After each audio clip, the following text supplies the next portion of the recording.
entrando no ar. Debate 93.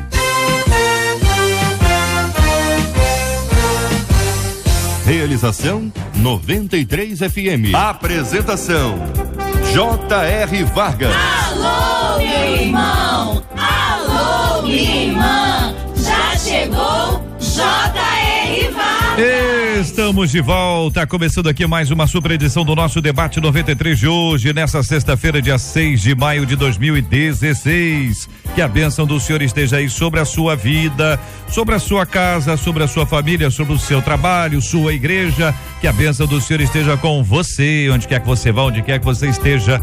Receba um carinhoso abraço em nome de toda a nossa equipe que já está aqui a postos para te atender, para te receber, para te ouvir. Você liga, você fala com o Debate 93. Fale com o Debate 93. 2461-0093. E-mail debate@radio93.com.br. Facebook Rádio 93 FM. Site www.radio93.com.br. Fale com a 93 pelo WhatsApp 96803-8319. 96803-8319. Acolhemos com muito carinho no nosso Debate 93 de hoje o pastor Luciano Regis, do projeto Restaurando Vidas de Nilópolis. A nossa menina da mesa de hoje é a pastora Nadiege Macário, membro da Igreja Batista Central de Niterói e coordenadora do projeto Edificando Adoradores. O querido deputado federal Harold de Oliveira, também o apóstolo Alexandre Macedo, da Primeira Igreja Batista de Inhaúma, pastor Edson de Assis, da Assembleia de Deus em Maria Paula, Niterói, todo mundo já aqui no nosso estúdio para começarmos o nosso Debate 93 de hoje. Olha, condenada a 39 anos de prisão por planejar a morte dos pais, pai e mãe.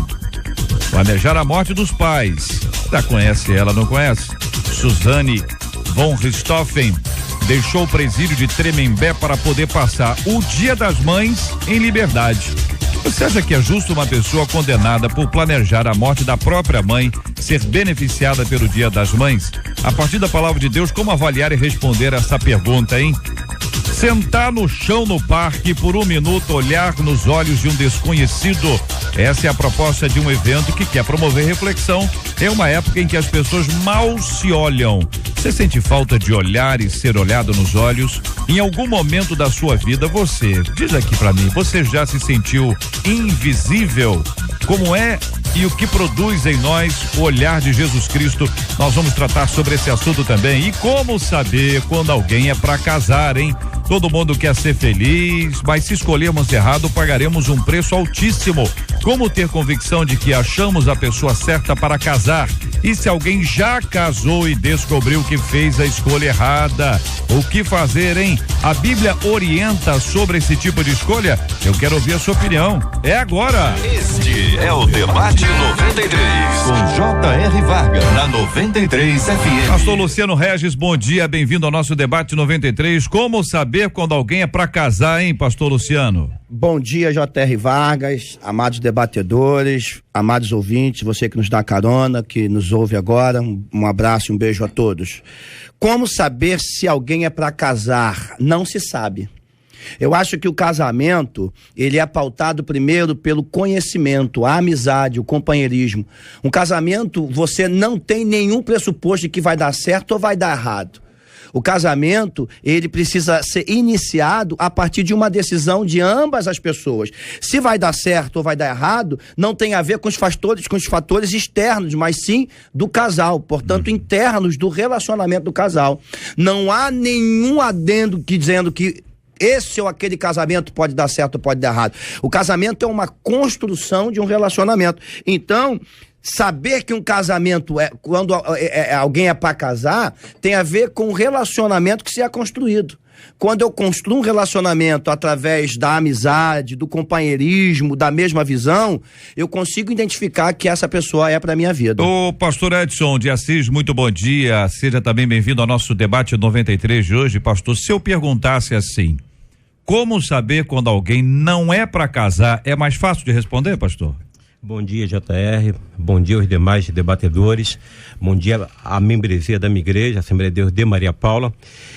Olha só, JR, a tua pergunta é quando alguém não é para casar, tá? Se seria mais fácil, eu vou dizer o seguinte, é complicado você dizer se a pessoa é para casar ou não é para casar. A pessoa tem que observar alguns pontos que é importantíssimo. O primeiro dele é o seguinte: não dá para casar com alguém que não é conhecido, ou seja, se por um lado a gente nunca conhece a outra pessoa, então a gente já fica numa situação difícil, mas quando estamos lá namorando, dá para conhecer algumas qualidades, alguns defeitos, né? Tem alguns defeitos que a gente vê que dá para levar, tem outros defeitos que é uma questão de caráter, que é uma questão de comportamento que não dá para levar. E aí tem pessoas que acham que o casamento ele é milagroso, né? Tem muita gente que acha o seguinte, depois de ir ao altar, vai sair de lá transformado. E a verdade é que a tendência é o contrário. Os nossos defeitos, né, eles tendem a aparecer mais depois do casamento. Entendi. Então, daí a pessoa tem que avaliar muito bem, tá, com quem vai se casar e como que é isso. Pastora Nadiege, responde da mesma forma? Concorda, discorda? Como saber quando alguém é para casar ou diferente? Como saber que alguém não é para casar? Bom, hoje que nós já temos mais maturidade para saber, né? Porque quando se é jovem, realmente fica mais difícil. Então, por isso os pais são importantes nessa ajuda. Mas eu acho que uma pessoa para não casar, eu particularmente viria a reação dessa pessoa, como ela está em atitudes ou alguma situação adversa, né? Como ele se comporta ou ela se comporta numa situação complicada, ou com a família ou fora da família, não é isso? Na igreja. Então, é bem mais fácil. Então, você vê o temperamento da pessoa, se é uma pessoa explosiva, se é uma pessoa agressiva, se não é, se é uma pessoa que ouve o outro e ele consegue dialogar. Então, a gente tem que realmente avaliar certas coisas para saber se realmente tem condições de dar certo. Mesmo assim, se tudo tiver direitinho, ainda pode vir a dar errado, porque depois do casamento, a gente necessita de pensar no outro, de ceder pelo outro, de estar realmente fazendo com que o outro se sinta bem com a sua companhia. E às vezes a gente quer mudar o outro, mas não quer mudar também, né? Então a gente cai nesse erro. O irmão Harold, muito bom dia, seja bem-vindo ao nosso debate 93 de hoje. Como saber quando alguém é para casar? É a pergunta que faz um ouvinte. Já tem um nosso ouvinte aqui no nosso WhatsApp, um ouvinte dizendo: eu não quero casar. Eu estou errado? Não está errado, absolutamente não está errado. Agora, o processo natural, eu sou muito pelo processo natural, porque eu acho que a natureza é perfeita, foi feita pelo Senhor e é controlada pelo Senhor, então ela é perfeita. Tudo que está fora desse processo natural, temos que prestar mais atenção, alguma coisa pode estar, e o processo natural, neste caso, mostra que o acasalamento, por falar assim, para a gente falar do geral, de todas as criaturas, é natural porque é para a preservação da espécie, lá na origem. Agora, você acrescenta isso tudo no nosso mundo, no nosso meio evangélico, nossos ouvintes, as questões da nossa fé, da Bíblia, enfim, dos ensinamentos bíblicos. Eu diria o seguinte, JR, queridos ouvintes e meus queridos debatedores, nós temos que considerar nesta questão da escolha para o casamento algumas questões, todas as que foram aqui tratadas são absolutamente de acordo, mas tem pressupostos. Primeiro, por que você escolhe uma mulher ou um homem para casar? Primeiro apelo, aliás, tem vários apelos para isso. Um apelo, o sexual. Tem um outro apelo, estou falando das coisas naturais. O ser humano natural com as suas características naturais. O apelo, depois você tem o apelo afetivo, o apelo emocional. Isso você não sabe nem explicar, é uma coisa muito mais psicológica. Veja, nós estamos falando das dimensões do ser humano. Nós falamos, agora nós vamos falar daquela dimensão mais fisiológica ainda, que é um apelo material. Muitas pessoas olham, sabem que a vida é difícil, tem que sobreviver, então imagina aquele noivo, aquele casamento, tem que ter uma condição para sobrevivência. Então, olha pelo lado material. Então, tem o apelo sexual, tem o apelo emocional, que para mim esse é o mais importante, que é o apelo afetivo. O apelo afetivo é o amor, porque se não houver amor, não tem casamento, porque o amor é que abre todos os canais para um poder entender o outro e haver a compreensão. Esta é a questão. Apóstolo Alexandre, um dos nossos ouvintes aqui no Facebook dizendo como saber quando alguém é para casar, a resposta é essa: quando essa pessoa amar a Deus sobre todas as coisas e priorizar o reino dele, pois depois o resto será acrescentado.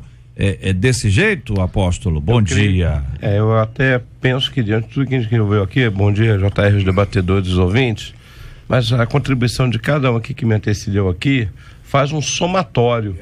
Eu creio que o que ele está falando faz parte de um todo, não é o todo. Paulo até pede isso, ele orienta que não se associe a um julgo desigual. E nós podemos também entender ali essa palavra para o casamento.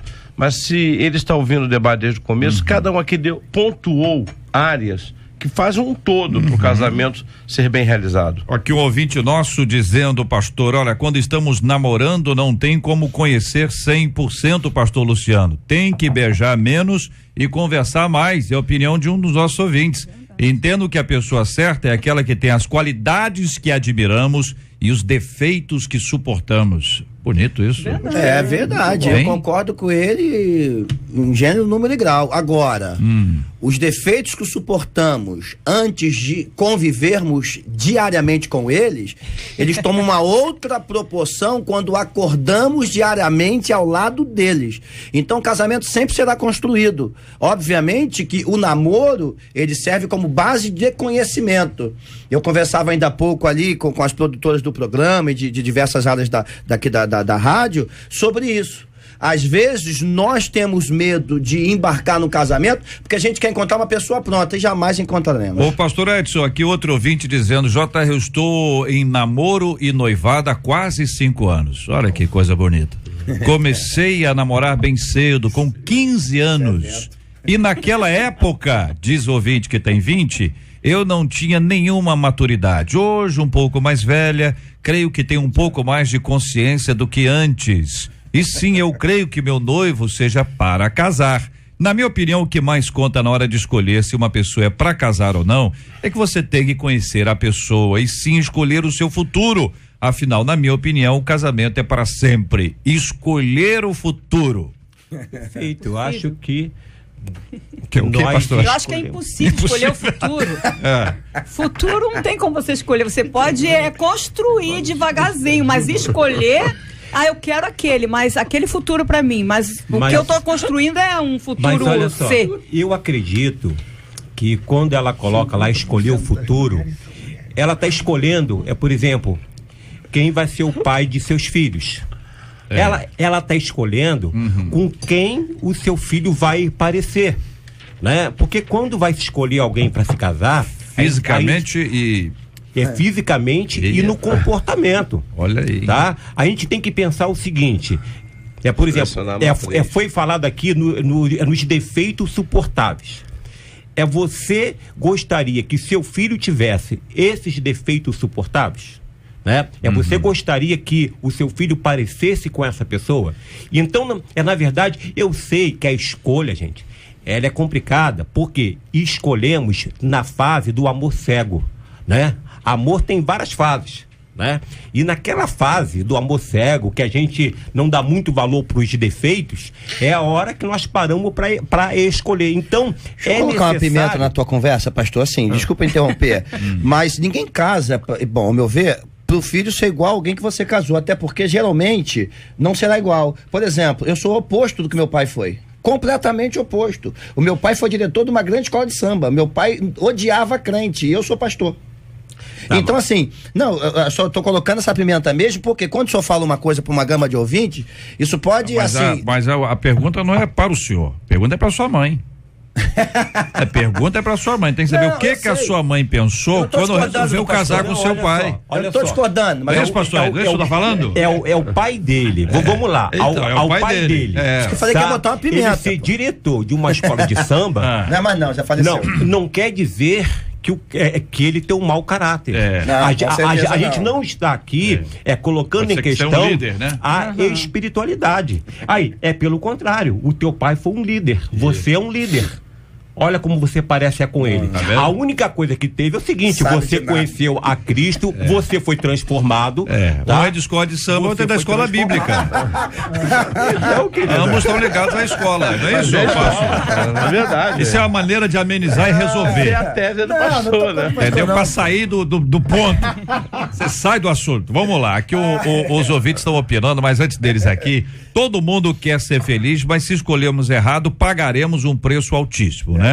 Isso todo mundo sabe. Aí a pergunta que vem: como ter convicção de que achamos a pessoa certa para casar? Vocês estão reiteradas vezes afirmando que existem sinalizações, mas que a convicção ou não dependerá das sinalizações e do próprio indivíduo. Mas existem pessoas que na véspera ainda bate uma insegurança.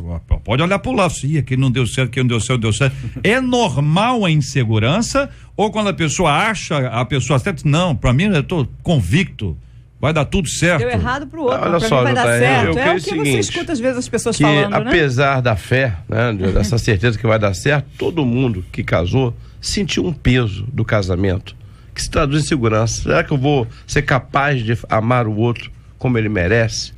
Será que eu vou ser capaz de dar o que ele tem, a expectativa? Então essa questão da insegurança, ela bate. Agora, o que nós temos que ter certeza é o seguinte, e aí eu falo de afinidades. Eu acho que o casamento, para se sustentar, ele tem que ser estabelecido num dos pilares chamado afinidade. Porque se as afinidades não estiverem presentes, é um problema sério.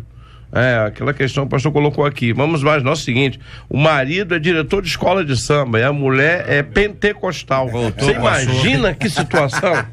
E aí, quando chegam os filhos, onde é que vai se administrar isso? Então, essa questão que alguém falou aí do futuro, isso tem que ser levado em conta, porque, eu casei com um homem que gosta do samba, e eu sou da escola. Então, como é que vai ser quando chegar os filhos? Quer dizer, tudo isso tem que ser levado em conta. Pimenta. Pimenta. Vamos jogar aí. Não, afinidades são importantes, mas certas sintonias no que é fundamental. Mas duas pessoas iguais, que pensam iguais, se tornam tão monótonos que não vão se suportar 24 horas. É verdade. Então é bom sempre ter divergências para que as pessoas se completem. Sim, se completem. Uma tem um temperamento A, outra tem um temperamento B, elas se completam. Agora, o caráter, a afinidade são de caráter. O resto aí. Sim, o que eu quero afirmar justamente é sobre isso. Até porque quando eu olho eu e minha esposa, temos diferenças demais. Mas precisamos em áreas centrais do casamento. Vamos colocar aí uma área central. Essa questão, onde é que vamos criar os nossos filhos? Debaixo de que princípios? Então, aí é que a gente começar a pensar nisso. Que quando a pessoa pensa em casar, normalmente, foi como o senhor disse, vamos pensar na natureza, ele pensa o quê? Na procriação, ele vai pensar em ter filhos. E isso são valores que a gente tem que administrar agora, porque lá na frente... É o que o senhor está falando, o apóstolo e o irmão Aródio, dentro daquela linha que o ouvinte disse aqui, que tem que conversar mais, dialogar mais, para saber, porque eu não sei se as pessoas estão pensando em ter filhos ou no ato do fazer. O senhor me entende? Hoje não mais, né? Uma coisa que eu sempre que posso, eu coloco para as moças ou para mulheres que eu tenho ajudado, o seguinte: eu acho que o casamento, ele também precisa ser pautado em cima de um tripé, o amor, no caso, né? Que é o quê? É o respeito, é a admiração e a cumplicidade. Então, de repente, você vê um marido que não respeita a mulher. Isso você vai no mercado, você vê. Você vê uma mulher que não respeita o marido. Mercado não, na igreja tem, pastor. Na igreja, em qualquer lugar. Você não respeita, dá fora, fala coisas, entendeu? E aí você percebe que isso começa a matar o casamento, a admiração do outro vai se acabando. Verdade. A cumplicidade já nem existe mais.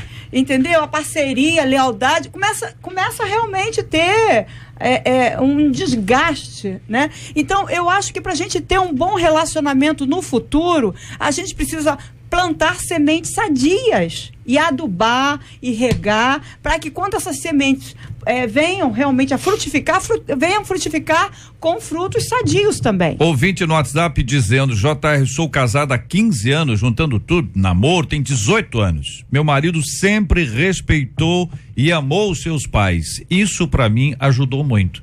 A perspectiva que a nossa ouvinte traz, a relação do sujeito, né, da noiva com os pais, e ele respeitou os pais. Isso respingou no relacionamento dela, 18 anos, está dizendo aqui, da felicidade e da alegria. A Bíblia orienta essa perspectiva da escolha. Como é que a gente toma isso? Porque com base nas experiências pode ter muitos erros, né? A gente tem uma boa experiência, a gente que não tem boa experiência, a gente teve a péssima experiência e deu certo, a gente teve uma ótima experiência e deu errado. Estão vários exemplos aqui de ouvintes. Então, como é que a Bíblia trata esse assunto? Como nós podemos elencar, assim, princípios, valores, enfim, que vocês consideram importantes quando o assunto é a escolha de alguém para casar do ponto de vista bíblico? O apóstolo Alexandre até já tocou parte desse assunto sobre o julgo desigual, né? A gente não pode caminhar debaixo de julgo desigual. Agora, o julgo desigual é muito vasto, ele é muito amplo. O julgo desigual, ele se aplica a igrejas diferentes, a denominações diferentes, a fé diferente, a manifestação de social diferente, enfim, é cultural, enfim, é muito grande. Então, a Bíblia orienta que a gente, pelo menos, promulga a mesma fé, que a gente creia nas mesmas coisas, que a gente, sobretudo, creia no mesmo Deus. Estamos falando para uma gama de cristãos agora aqui, então a gente crê no mesmo Deus. Agora, sobretudo, tanto Abraão manda o seu servo buscar uma esposa para o seu filho, faz um compromisso com o seu servo, porque tinha os requisitos, tinha que ser da mesma fé, do mesmo povo, tudo aquilo, como o apóstolo Paulo fala sobre isso que acabamos de citar. Então, eu acho que a Bíblia, ela aponta para uma direção de uma mesma fé, o único Deus, do companheirismo e da cumplicidade. Juntando os textos bíblicos, eu penso que esse é o caminho que a gente tem que trilhar. Além de ouvir seu pai e sua mãe. Com certeza. Que eu acho que o conselho, a visão do pai e da mãe, que já tem mais experiência, é bom ouvir, né? E às vezes a gente não escuta o conselho do pai e da mãe. Considerar ainda biblicamente que casam e não olham mais para trás, é uma nova célula. Exato, exatamente. Mas eu penso também, JR, que a questão passa por saber dar tempo ao tempo. Eu acho que hoje nós somos, eu acredito que com o avanço de tudo na nossa vida, nós somos empurrados para as decisões rápidas. Verdade. Decisões que não são trabalhadas no nosso coração, não são trabalhadas no aconselhamento pastoral, não são trabalhadas no conselheiro, né? A gente tá aquela coisa, porque o homem, na verdade, se apaixona pelo que vê. A maioria dos homens primeiro gamou no que viu. Nossa, mas que morena, bonita, aquilo. E a mulher, a parte feminina, ela se apaixona pelo que ouve. Verdade. O cara pode ser feio, mas se for bom de lábia... Já era. E aí, então, às vezes, ele fala, mas na verdade então, a gente tem que reconhecer as nossas limitações. Então, qual é o campo? Por isso que eu casei com mulher bonita, pastor. Agora, só para poder dar uma ajuda aqui, eu acho que uma das coisas que define muito bem, tá, a escolha é o seguinte: a motivação que leva a pessoa a se casar. Que muitas das vezes a pessoa, ela quer se casar porque já está muito tempo solteiro, a pessoa quer se casar porque quer sair de casa, né? Quer mudar de vida. Às vezes é uma questão financeira. Então, às vezes é a própria igreja cobrando. Isso, a igreja cobra. Tem muita gente em fornicação que e quer resolver a situação, isso, então casa mesmo não gostando, então, como deveria. A motivação tem que ser levada em conta nisso daí. Um ouvinte nosso aqui no WhatsApp pediu para eu ler baixinho. O JR fala baixinho, então vou atender o ouvinte. Eu conheço uma irmãzinha da igreja e diz que é profetiza, né? Aí chegou um rapaz lá na igreja com condições melhores que a dela. Ela profetizou que ele seria seu marido. Casaram, ela é traída, maltratada por ele, mas me diz que é feliz, pois tem tudo o que ela quer materialmente. Um casamento que envolve interesse financeiro Dá certo? Pergunta a nossa ouvinte curiosa. Como mulher, eu já posso dizer, uma mulher que sabe que seu marido atrai, que a maltrata, essa mulher pode dizer para todo mundo que ela é feliz, mas lá no íntimo ela não é feliz. Ela não é feliz. Não, e esse casamento, né, pela profecia da irmãzinha, ela foi um casamento fundamentado justamente na ponta pior, na fisiológica do ser humano, que é material. Não tem nada. E ela profetizou sobre ela mesma. Sobre ela mesma, pois é. Agora, deixa eu entrar para outra vertente, porque isso é sério. Antes do senhor entrar por essa outra vertente, com certeza é sério, mais um ouvinte dizendo o seguinte, que ela está num relacionamento, pastor Luciano, eu estou passando essa pergunta para o senhor em razão da sua franqueza e também doçura ao falar, tá? Estou num relacionamento de 8 anos e ele não pensa em casar. 8 anos. E ele não quer. Bom, não quer não. Ela diz que nem pensa, porque se não pensa que não quer, né? O que fazer? Tenho vontade de casar e construir minha família. Ouvinte, quantos anos de relacionamento? 8 anos, mas qual é a sua idade e a idade dele? Responde aqui enquanto o pastor Luciano vai trazendo a sua opinião. Então, eu acho, deixa eu pegar lá da vertente, não existe profecia para casamento, rejeite, você que está me ouvindo, não existe, pode ser o profeta que for, não existe profecia. Nem de si para si mesmo? Bom, aí foi esse caso aí. O ouvinte, ela contou que ela disse assim, que ela profetizou para ela mesma. Chegou então, o camarada e disse, eis que te digo. Isso aí, entendi. Esta é a tua serva. Tá, então beleza. E você é o meu servo. Eu tinha entendido errado, então beleza. Entendeu? Tá. E aí, entrando já nessa outra pauta que você trouxe. Que é pior ainda, né? Que é pior ainda. Vamos lá. 8 anos, minha filha, deixa eu te dizer uma coisa, para de se relacionar. Porque senão você não vai casar nunca. E outra coisa, se esse cara tá 8 anos contigo e não toma vergonha na cara, ele não vai tomar nunca. Ele é carinhoso mesmo, né, José? Mas eu segui, é doce, é por isso que eu pedi que ele é doce. Mas é verdade. Agora, você acha que um namoro de 8 anos, ele tá em santidade? Mas o rapaz tem só 24 anos. Tá certo? Ela é pra não dar muito dado, entendeu? Ela um pouquinho mais, pouquinho mais do que ele. Sim, mas eu acho o seguinte, são o relacionamento, ele é pautado na cumplicidade. Ela quer casar, ele não quer. Tá na rota errada, já é um jogo desigual. Tem que mudar as coisas, entendeu? Ela, do jeito que tá indo, é melhor parar. Eu sei que é difícil quando a gente dá uma palavra dessa e você até pega no meu pé quando diz, não, você que é muito carinhoso, mas a gente tem que ser realista. Não, mas com carinho. Com carinho. Não tô sendo carinhoso. Não, tá indo bem.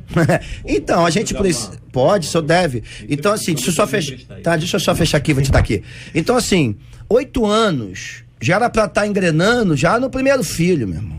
Então ela tá enganando. Hoje. Mas começou com 16 anos. Sim, eu entendi 16 anos. Deixa eu fechar aqui rapidinho, pastor. Sim, mas 16 anos, 18, 20, não muda nada. Hoje as meninas estão engravidando com 12 anos de idade. A pessoa que entra no relacionamento. Como é que eles vão se manter? Calma, deixa eu terminar aqui. A gente entra no relacionamento para um objetivo. A gente não entra no relacionamento para ficar enrolando. E é isso que tá acontecendo. Eu não estou questionando o início ou o fim. Eu estou questionando os meios. O movimento dele, né? O filho namorar aos 13, aos 14, aos 15. Jogo desigual. Você falou que ela tem uma idade maior do que a dele. Acima, um pouquinho. Então, a mulher, ela por si só, ela amadurece mais cedo que o homem, né? Então, por certo, ela chegou a uma idade que já está amadurecida para casar. Mas, no entanto, ela escolheu, é um rapaz que, além de ser mais novo, não está ainda de amadurecido. A questão não é essa, não. Então, é o relacionamento, eu considero que esse relacionamento, emocionalmente, ele é desigual. Eu penso não por causa da idade, você está dizendo que emocionalmente. Emocionalmente, entendi. Porque ele não está preparado. Talvez fosse daqui a 30 anos, né? Será que ao longo de 8 anos não se conversou? 45 não teria problema. Aí que entra aquela questão do aconselhamento. Peraí, gente. Um de cada vez. Que entra aquela questão do suporte que a gente tem que ter externo, do pai, dos conselheiros. Exato. Porque quando você entra no relacionamento aos 16 anos, qual é a projeção que você faz de casamento? É aos 20, está com a vida toda estabelecida, toda pronta para casar. Então se tomam decisões sem buscar ajuda externa. Ouvir um pai, ouvir uma mãe, ouvir um pastor, ouvir um conselheiro, para que ele vá pontuando isso. Porque a gente também tem que ter o seguinte, isso aí é claro e típico de inexperiência, de imaturidade. de decisão tomada na imaturidade. Vai gostando. Agora ela quer casar, ele está começando provavelmente a vida, porque hoje tem gente saindo de casa aos 30, aos 40 anos para casar. Né? Então, todo esse contexto seria resolvido, e fica aqui um alerta até para quem está ouvindo. Eu ia botar uma pimenta aqui. Pode mas bota logo aí. demais. Vai ultrapassar o pastor. Então eu vou botar. Não, Um relacionamento de 8 anos. Um relacionamento de 8 anos entre um homem e uma mulher, jovens, tá? Pau tá quebrando. Saindo hormônio pelo canto do olho. Não tem jeito. É platônico? Vamos dizer assim, para não usar outra palavra? É a minha pergunta. Então. Tô perguntando aqui. Não, mas Eu pergunto nós aqui. vivemos hoje numa sociedade completamente erotizada. Tudo tem a ver com erótico. Então, por isso que eu sou contra, e os pais da igreja sabem disso, eu sou radicalmente contra, e é por isso que eu não dou mais gabinete para abençoar namoro, não quero nem saber. Conversa com os pais, porque não querem ouvir. Como é que uma menina de 14, 15, 16, 17, 18 anos vai namorar quando deveria estar prestando outra coisa? Vai namorar por quanto tempo? Hoje, eu acredito que você segura até 2 anos, depois não aguenta mais. Muito bem, diante da nossa mesa querida aqui, dos companheiros carinhosos e amorosos, esse assunto que vai além, evidentemente, por conta das questões do dia a dia, das dificuldades que as pessoas têm. Vocês trouxeram aqui os princípios da palavra de Deus de maneira muito lúcida, muito clara para o nosso ouvinte e para o entendimento de todos. As pessoas que estão buscando encontrar alguém e as pessoas que, como essa ouvinte relata, que não existe uma movimentação dele para casar. Ela pretende, ela almeja e ela sonha. É lícito, é correto que assim seja. Pastor pontuou, e o irmão Harold de igual forma, os cuidados que são necessários para que as pessoas não confundam a questão da sexualidade, que é precoce, fora do casamento, sem a bênção de Deus, e acabam confundindo isso com o amor, vira uma paixão, enfim, esse imbróglio todo. Não à toa a Bíblia nos ensina e nos orienta a que nós nos guardemos para o casamento. E ainda assim, as pessoas estão relatando aqui, vocês apontaram uma série de dificuldades para que as pessoas enxerguem valores que estão ali, mas de alguma forma também parece claro que os valores estão expostos, ainda que exista uma interpretação equivocada. Vale para reflexão, vale para o nosso entendimento, vale para aplicação do coração dos nossos queridos e amados ouvintes.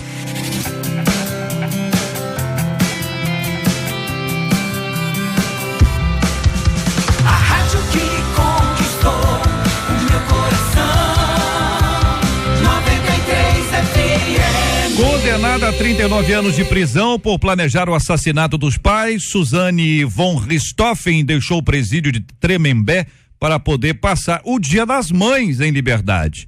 Ela saiu um dia antes das outras presas por motivo de segurança. Assim como as outras detentas, Suzane deve retornar ao presídio na próxima terça-feira, dia 10, até às 18 horas. Esta é a segunda vez que ela tem a saída temporária concedida, mas a primeira no Dia das Mães. Em março, ela deixou a penitenciária por conta do feriado da Páscoa. Olha aí. Você concorda que detentos sejam beneficiados com indultos como este do Dia das Mães e tantos outros como Páscoa e Natal? Você acha que é justo uma pessoa condenada por planejar a morte da própria mãe ser beneficiada pelo Dia das Mães? A partir da palavra de Deus, como avaliar e responder a essa pergunta? Pergunta aos ouvintes, iniciando ouvindo os nossos debatedores. Bom, eu entendo, JR, que o legislador, quando faz a lei, não está pensando, olha, vai celebrar o Dia das Mães quem não matou a mãe. E a gente cabe, como cidadão, debaixo de lei, acatar. Se vai ser justo ou não, aí a justiça é que se manifesta. Eu posso até dizer se vai ser moral ou não. E aí eu creio que é uma imoralidade. Imoral. Mas justo é porque o legislador, quando fez a lei, ele tinha na mente dele o seguinte: o benefício tem que ser concedido. E também, por outro lado, o seguinte: ela vai ter que sair. E eu creio que a saída é uma maneira de ressocializar. Porque nosso caso também é o seguinte: ela matou a mãe, então ela não merece sair nunca mais. Foi um crime grave? Foi, mas não menos pior do que alguém que mata uma criança, um adolescente, um jovem. Então eu acho que a gente não pode, dentro da lei, ter essas medidas, né? Ou seja, só vai sair no dia do pai. Ela também matou o pai, então não vai sair. O nosso ouvinte Rosane aqui está dizendo: eu fico indignada com isso. Que juiz é esse? Que mundo é esse, JR? Eu gostaria de me opor a essa corrente que está contrária a esse fato. Primeiro, ela está condenada e ela está cumprindo pena. Esse já foi dito aqui, é um direito legal de todos os presos, desde que, naturalmente, a autoridade competente assim decrete. Não, vai ficar livre, se é feriado e tal, é um dia de família, é um dia das mães, é dia não sei o quê. Mas neste caso específico que nós estamos tratando, realmente, a primeira reação é de indignação. Porém, nós temos que pensar, no meu entendimento, que se ela está numa casa que antigamente era chamada casa de correição, né? De correção, né? Desculpe, de correção, para corrigir e para reintegrar na sociedade, será que o fato dela, no Dia das Mães, ser liberada, ela não vai se sentir torturada e não vai refletir sobre o que ela fez, sobre os seus pais e sua mãe, e não vai refletir, não vai inclusive ser um instrumento, um vetor forte para essa ressocialização, para essa recuperação dessa pessoa? Eu acho que nós temos que pensar assim também. Eu penso o seguinte, eu acho que todo o sistema penal ele tem que ser revisto, bem como toda a legislação vigente, que não trata hoje na recuperação do condenado. Porque a cadeia, ela deveria tratar na recuperação, na ressocialização do condenado. É isso que toda lei, pelo menos, deveria direcionar. Eu acho, meu ponto de vista, que falta sensibilidade no juiz em liberá-la num dia como esse, até pela segurança dela. Porque numa saída dessa, podem matá-la no meio da rua. Alguém um pouco mais impulsivo, com ódio no coração, porque ela está sendo liberada num dia de uma mãe que ela assassinou. Então, falta a sensibilidade no juiz que liberou, embora embasado pela lei, a gente entende tudo isso, e se é pautado pela lei, tá legal, mas eu acho que nesse caso falta a sensibilidade. Por mais que ela tenha direito, o juiz senta, você tem direito, mas eu não vou te liberar isso até para preservar a tua integridade física, porque se eu te libero, podem até tentar lhe matar. Mas diante disso, eu acho que, além de faltar sensibilidade, precisa se haver uma reformulação tanto legislativa quanto na execução da lei. A gente tem que entender que o juiz também é um cumpridor de lei. Ele não pode arbitrar aquilo. Não, mas ele pode, ele deve, ele pode. Eu sou advogado, ele pode simplesmente interpretar a lei e dizer, olha, não vou te liberar agora por causa disso, disso e disso. Mas aí você está falando que vai garantir a integridade física dela. Isso. Ela está presa com outras detentas que estão lá em tese, pior do que estão lá aqui fora. Mas vamos lá. Para matar é muito mais fácil. Mas o que é mais perigoso? Você está debaixo de um lugar que você está sendo supervisionado ou te soltar no lugar que você não sabe quem pode te aproximar e te dar um tiro? Sim, mas você acha que... Entendeu? Olha só, eu não conheço a Suzane, né? Não sei qual como que é a mente dela, não sei como que ela é emocionalmente, tá? Se ela é uma pessoa que houve um deslize, né? Naquele momento ali, cometeu um ato bárbaro, né? Mas depois voltou a si, não sei se houve algum arrependimento, mas se ela for uma pessoa dita normal, com uma mente normal, que aconteceu um deslize na vida dela, eu acho que esse juiz que autorizou, né? Ele deve ter pensado, eu vou dar um indulto ela no Dia das Mães, né? Eu acho que ele deve ter punido um pouco mais ela, tá? Eu acho que ele quis fazer, olha só, você vai no Dia das Mães, no dia em que todo mundo vai estar comemorando, que comemora o Dia das Mães, e você está aqui porque matou a sua mãe, você vai ter a liberdade para poder sair, tá? Eu acho que se ela for uma pessoa dita normal, se não houver nenhum transtorno psíquico, esta menina, ela vai sofrer muito nesse dia. Com certeza. Tá? Também penso que o juiz teve essa ideia mesmo, de liberar para que ela reflita nisso. Num dia que está todo mundo reunido em família, cadê a dela? Se ela não tiver reação nenhuma, então a gente percebe que ela realmente não Suzane se casou em 2014 com a detenta Sandra Regina Gomes. A Sandra, condenada a 27 anos pelo sequestro e morte de um adolescente em Mogi das Cruzes, São Paulo. ela teve a possibilidade de sair e resolveu permanecer. Agora, Suzane vive a decisão do juiz que resolveu que a herança ficasse só pro irmão dela, o Andreas, o nome dele, Andreas von Richthofen. E uma das questões é: como será que o Andreas compreende essa decisão da liberação da sua irmã no Dia das Mães, e lembrar que a sua irmã planejou a morte da sua própria mãe? Bom, é uma questão que aí está, os ouvintes estão se manifestando, boa parte deles dizendo que são contrários, o entendimento de que ela não merecia sair nessa data e que uma condenação a ela seria exatamente isso, nesse tempo ela não sair em hipótese alguma e permanecer lá. Bom, ouvindo aqui os companheiros, as opiniões são absolutamente claras e lúcidas sobre esse assunto. A pergunta é: a partir da palavra de Deus, como avaliar e responder essa pergunta? Aí é o ponto de vista bíblico, tá certo? E aí vamos entender o que diz a Bíblia. E todo assunto nosso nós vamos discutindo e queremos saber à luz da Bíblia, à luz das Escrituras, segundo a palavra de Deus, porque a gente tem muito de opinião, né? Todo mundo tem uma opinião. O que você acha sobre? Eu acho isso. E o que a Bíblia diz? Bom, aí é uma história diferente. Vamos saber o que a Bíblia diz, ouvindo os nossos queridos debatedores, os mesmos que têm opiniões, que são capazes de dizer assim: olha, eu penso isso, mas a Bíblia diz isso, eu vou seguir a Bíblia. Se a gente seguir a Bíblia, a gente vai ver o seguinte: Paulo tinha que ter sido apenado por uma série de coisas, matou a igreja, a própria igreja acolheu. Eu entendo o seguinte: se a pessoa sai, e aí talvez seja a grande oportunidade de ser convidado a uma igreja, a um culto, a gente não sabe o plano de Deus. O plano de Deus, eu acredito que no círculo de amizade delas aí, tenham evangélicos aí, e seja a oportunidade dela demonstrar o arrependimento, porque até onde eu me lembro desse caso, ela foi muito influenciada pelo namorado da época. Não, foi o contrário.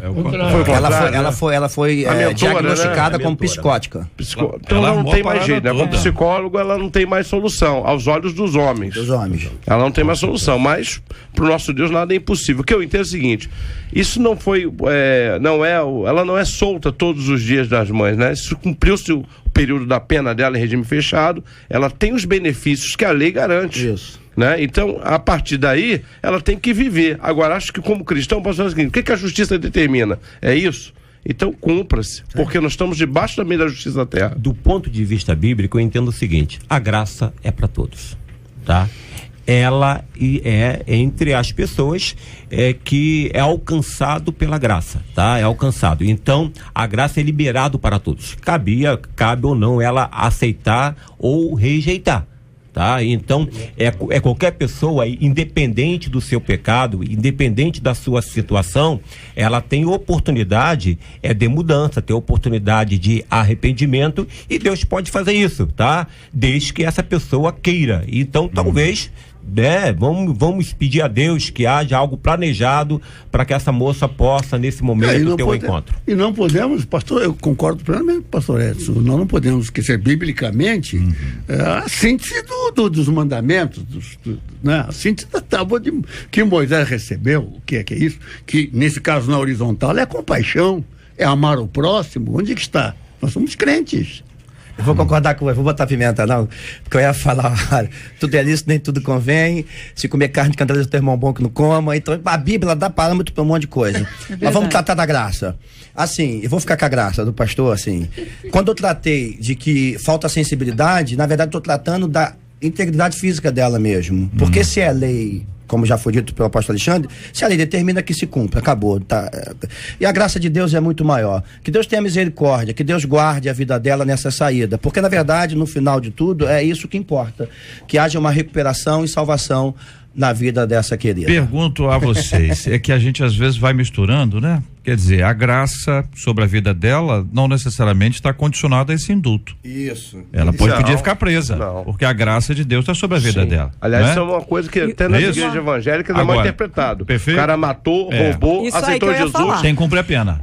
tem que cumprir a pena, isso eu que eu ia falar agora. Que tem ovelha minha que tá preso por causa disso. Lá na igreja se converteu, se entregou, disse, meu filho, você tem uma dívida com a sociedade. Você tem que pagar essa dívida. Uma coisa é a graça, outra coisa é a lei do país. Isso. Aí, é a lei do país. O ponto você perguntou, o ponto de vista bíblico, isso aí. É o seguinte, é a graça e também cumprir a lei do país. Deixa eu perguntar ao senhor, pastor, então, porque a Bíblia trata a questão da justiça, né? Nós não somos justos, nós somos imperfeitos. A nossa imperfeição nos impede de perceber a justiça e de executá-la plenamente, mas criamos as leis, então as leis teoricamente são justas, porque elas são aplicadas a todos, todos são iguais perante a lei, basta olhar para o que nós estamos vendo no país hoje, cada vez mais comprovado que as pessoas têm que ser iguais diante da lei. A lei faculta a ela esta possibilidade, há uma solicitação,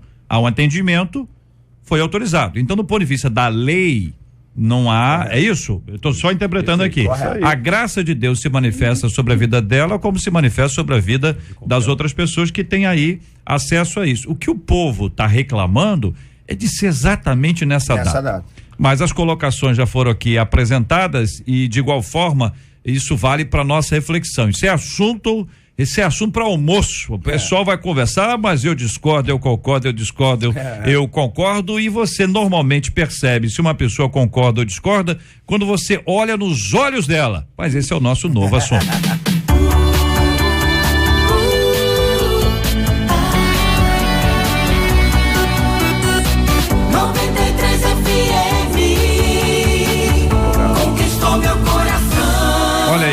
Sentar no chão é melhor, né? Sentar no chão do parque por um minuto, olhar nos olhos de um desconhecido, é o que pretende o evento Entre Olhares, pastor. E aí?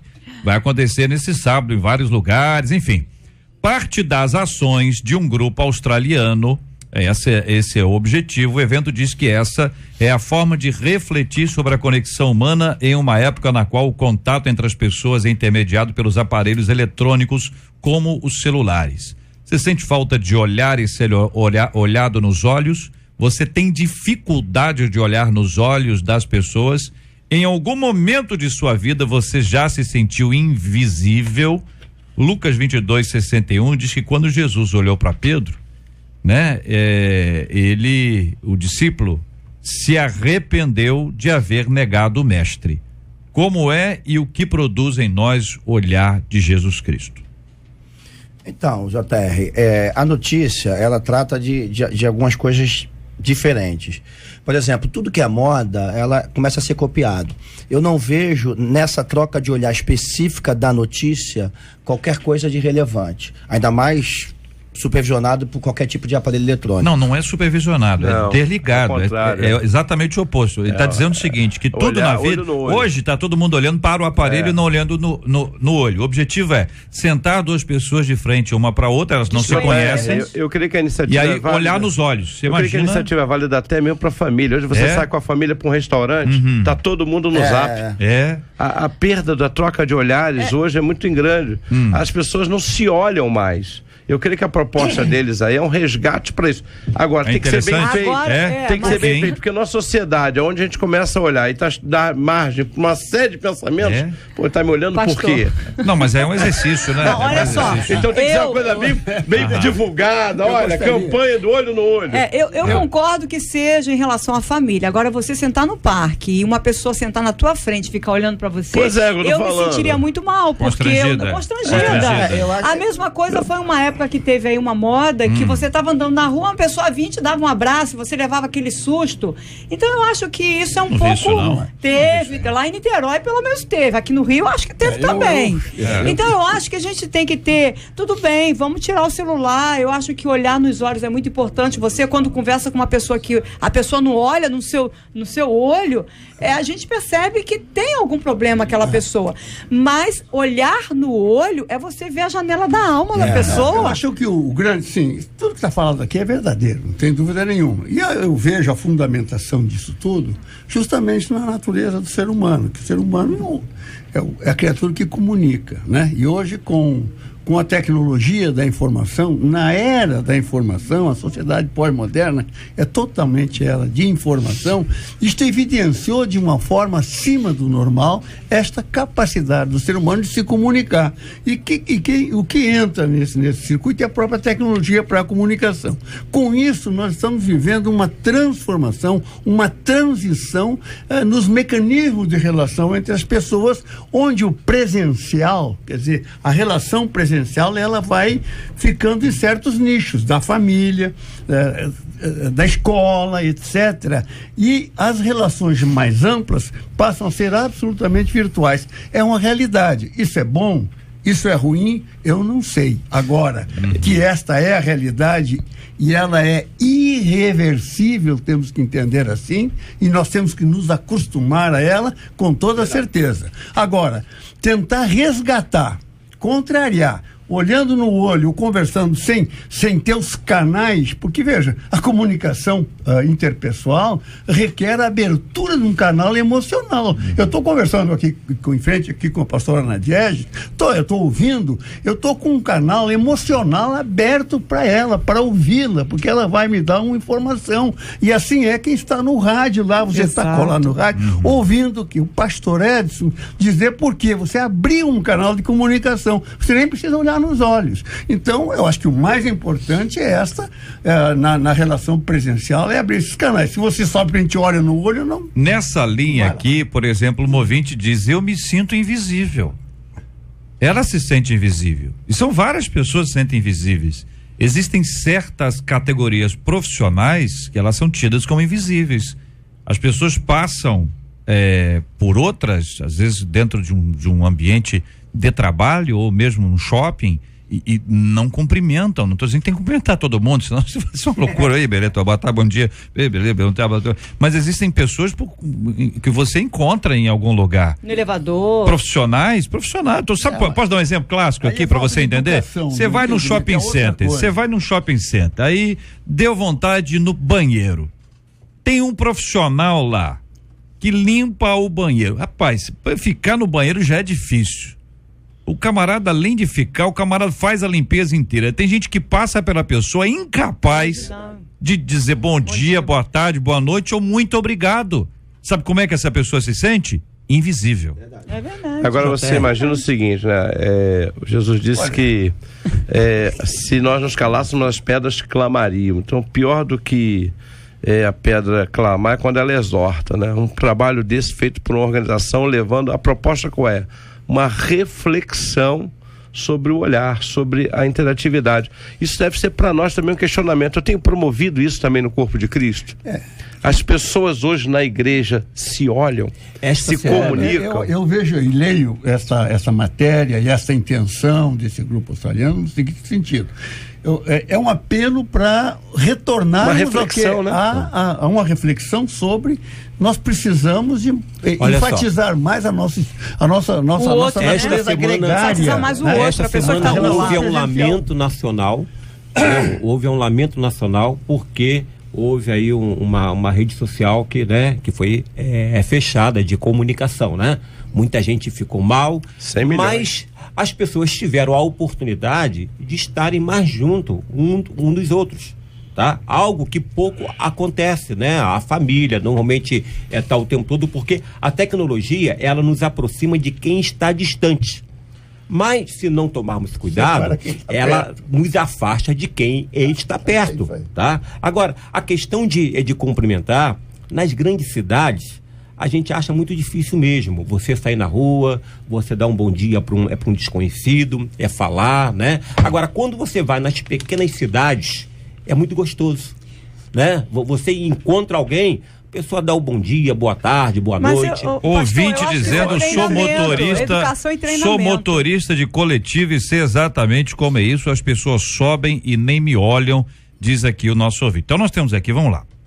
Primeiro passo aqui, vocês disseram a importância de olhar nos olhos e aquilo que pode ser importante até para cruzar as emoções ali, ao mesmo tempo o perigo que isso traz, uma vez que nós estamos abertos emocionalmente.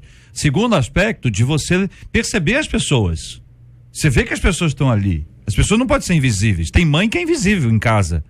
ela é tratada como invisível, ela só aparece quando ela prepara alguma coisa, e se ela não preparar alguma coisa, eles vão perceber que ela não fez, mas as pessoas não falam com ela, ou não falam com o pai, ou não falam com os filhos. A questão da invisibilidade dentro de casa. A terceira coisa é a maneira como Jesus olhou para Pedro, tá certo? Pedro negou e Jesus olhou para Pedro. A descrição que Lucas faz é uma descrição simples, Jesus olhou para Pedro.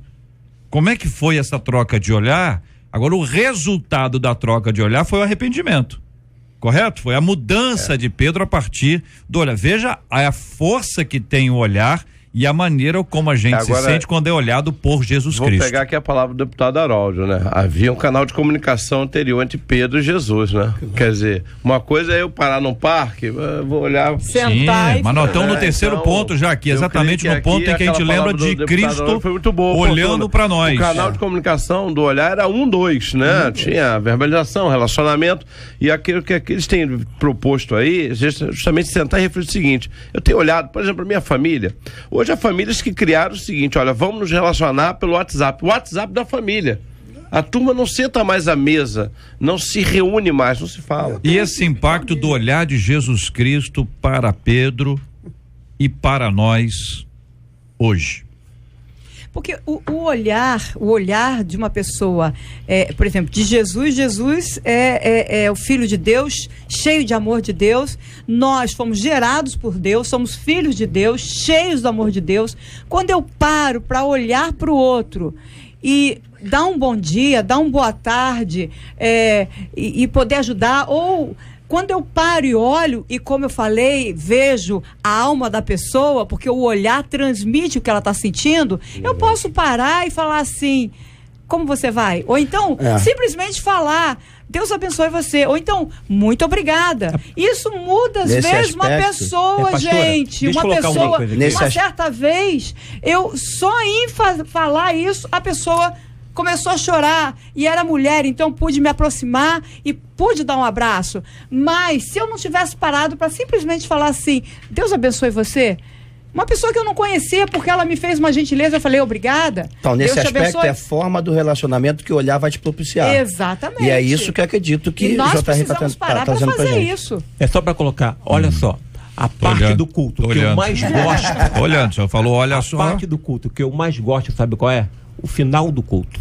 Eu tenho o hábito de ir para a porta, aonde eu posso cumprimentar as pessoas, olhar nos olhos das pessoas, porque enquanto estamos lá em cima no púlpito, a gente fica de uma certa forma distante. Eu gosto muito, termino o culto, é a parte que eu mais gosto. É a parte que eu tenho, é o prazer quando vem um, aperta, outro vem, abraça, dá o boa noite, quando dá tempo de olhar no olho, aí você percebe que o seu... Ouvinte dizendo: J, eu sou babá. Eu cuido do bem mais precioso da família e a própria mãe da criança mal fala comigo, diz a nossa ouvinte. Existem muitas pessoas invisíveis e talvez seja hoje um bom dia para você começar a ver as pessoas que estão próximas, gente que está pertinho. É uma oportunidade de olhar nos olhos, assim como é muito, muito importante que você visualize o olhar de Pedro para Jesus Cristo, porque o olhar de Jesus Cristo para nós é um olhar terno e de misericórdia, é um olhar que oferece carinho e oferece amor. Por isso que durante a oração nós vamos lembrar disso, porque de alguma forma, quando nós fechamos os olhos para orar, nós conseguimos visualizar esse olhar de Deus para conosco, especialmente representado em Jesus Cristo.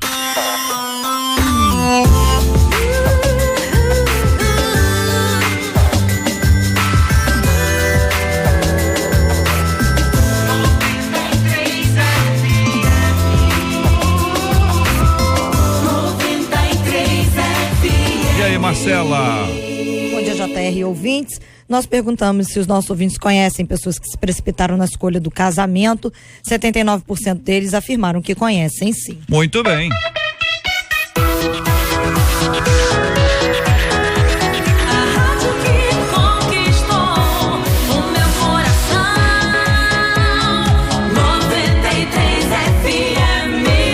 Aqui aos nossos queridos debatedores participando aqui do nosso debate 93 de hoje, o pastor Luciano Regis. Prazer estar aqui mais uma vez, JR, quase 3 meses longe, né? Tive um acidente, fraturei 3 vértebras, mas graças a Deus estou recuperando bem. Mandar um beijo para minha esposa amada, minha filha, quero trazer aqui Valentina, né? Que é a parte melhorada do pai, graças a Deus. Um beijo à minha igreja, aos jovens adolescentes lá apostólicos. Deus abençoe a todos. Maravilha, muito obrigado, pastora Nadiege Macário, nossa menina da mesa de hoje.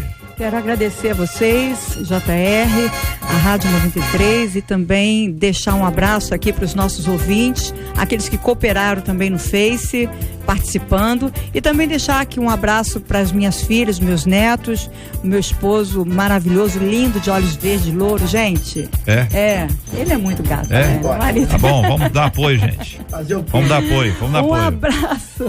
Um abraço para todos vocês. Muito obrigado, pastor Edson. Forte abraço, querido. Muito obrigado por estar aqui, né? Agradeço a 93. Hoje foi uma honra poder estar debatendo ao lado do deputado, né? Que Deus continue abençoando.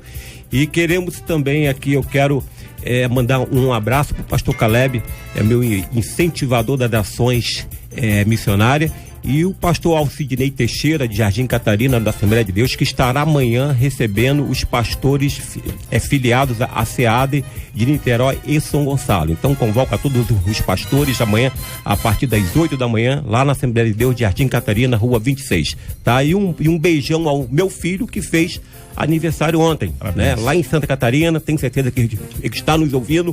É um beijão, Felipe, que Deus abençoe, e a minha esposa e a minha filha. Maravilha, muito obrigado, irmão Haroldi.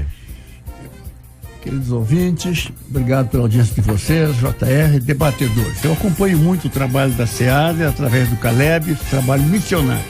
Eu acho que nosso esforço grande hoje, nos dias de hoje, é realmente missões, evangelismo, para um avivamento. Nós vivemos um momento de transição em todas as áreas, descontinuidade, e o que é permanente e perene é a Bíblia. Então nós temos que focar na Bíblia. Por falar em Bíblia, eu estou distribuindo aqui, ó, JR, a Bíblia em áudio, os 4 evangelhos. Serão 6 MP3 desses aqui. Este é o primeiro. É da Editora Vida, em parceria com a MK, ou a MK em parceria com a Editora Vida, não importa, e vocês depois façam comentários, por gentileza. Estou dando aqui a cada um dos debatedores. Os ouvintes até o final do mês vão começar a receber os locais onde se encontrará esta Bíblia em áudio para ser adquirido. Então eu fico muito feliz de estar aqui hoje com vocês. Muito obrigado. Deus abençoe a todos. Obrigado, apóstolo Alexandre, forte abraço, querido. Forte abraço, JR, os debatedores também, a minha família, um beijo especial para minha família, para minha igreja. E eu queria mandar um abraço e um beijo especial para todos esses que ouviram o debate e disseram: eu me sinto alguém invisível. Então eu quero dizer em nome de Jesus que você é amado por Deus e Deus não tira os olhos de você. Maravilha, nós vamos orar juntos, o apóstolo vai orar conosco, nós vamos apresentar os temas de hoje diante de Deus em oração. Temos orado pela cura dos enfermos, pelo consolo aos corações enlutados todos os dias já há bastante tempo. Vamos orar também por aqueles que estão na busca de alguém para casar, estão escolhendo e precisam da orientação do Senhor, do que ensina a palavra de Deus, dos conselhos práticos que foram ouvidos aqui. Da mesma forma, nós vamos orar por aqueles que numa hora como essa sentem tanta falta das suas mães, estão com seus corações apertados e saudosos, dizem: puxa, mamãe, que saudade eu tenho de você. Vamos orar por aqueles que têm dificuldade de ver as pessoas, não enxergam as pessoas, não conseguem parar para olhar. E esse é um exercício a ser desenvolvido e a ser colocado em prática. Da mesma forma, por aquelas pessoas que se sentem invisíveis e não se sentem percebidas, e falamos aqui, lemos aqui profissionais de algumas áreas que se sentem assim. Nós vamos orar hoje pela querida Nil, que está conosco aqui na 93 FM há tantos anos, e é uma querida que hoje completa mais um ano de vida, e nós queremos agradecer a Deus pela vida dela e pedir que Deus abençoe a nossa querida Nil, para que ela tenha muitos e muitos anos de vida e que a bênção do Senhor repouse sobre ela. Vamos orar pelas mães, por essas guerreiras maravilhosas que tornam a vida dos seus filhos mais do que especial. Um olhar de uma mãe diz muito sobre o amor que ela tem pelo seu filho. A ausência de uma mãe cria uma lacuna, um buraco extremamente difícil de ser preenchido. A mãe é um ministério. Ser mãe é um exercício de vida inteira. Ser mãe é um privilégio E numa época como essa, é uma época incrível para ser mãe, porque há uma carência e uma necessidade extremamente grande de mães, de mulheres que sejam mães, ainda que dela não tenha sido gerada nenhuma criança. É mãe que adota, ou mesmo mãe que cuida do sobrinho, que cuida do vizinho, que cuida do amiguinho. É mãe no exercício pleno da sua maternidade. Por essas maravilhosas mães, a nossa oração nessa hora também. Pai, te agradecemos por esse dia. Colocamos diante de ti esses pedidos que foram apresentados aqui pelo teu filho, aqueles que precisam de sabedoria no casamento, aqueles, Senhor, que nessa hora também, ó Deus, precisam de tomada de decisões à luz da tua palavra. Oramos, Senhor, para que o Senhor abençoe todas as mães. Oramos para que o Senhor abençoe aqueles que não conseguem perceber o outro e aqueles que se sentem invisíveis. Pai, oramos também pela tua filha Nil, que completa mais um ano de vida. Oramos pela nossa nação. Ó Deus, resgata o Brasil. Usa, Senhor, os nossos governantes. Abençoe nosso deputado Harold, com ele todos aqueles que lá em Brasília querem construir um Brasil melhor. Abençoe essa rádio. Fique conosco, em nome de Jesus. Amém. Que Deus te abençoe. Você acabou de ouvir Debate 93.